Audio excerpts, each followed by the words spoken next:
Hello, everybody, and once again, welcome back to Tech and AI YouTube channel. Today, in this video, I'm going to show you how you can translate a web page to English on Google Chrome. So make sure you follow my step till the end.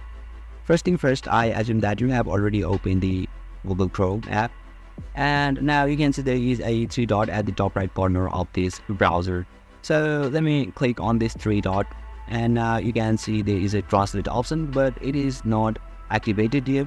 So let me search for any of the different web pages in here. So let me search for the Russian web page, and now let me choose this first link,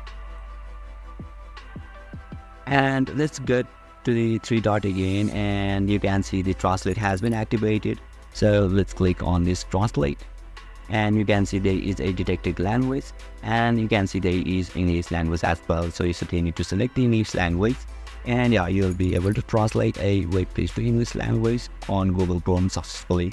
So yeah, basically this is how you can translate a web page to English on Google Chrome app. And if you still encounter any issue during this process, feel free to leave a comment and I'll be happy to assist you.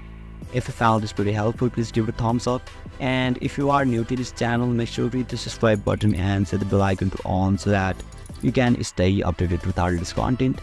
Thank you for watching, and I'll see you next time.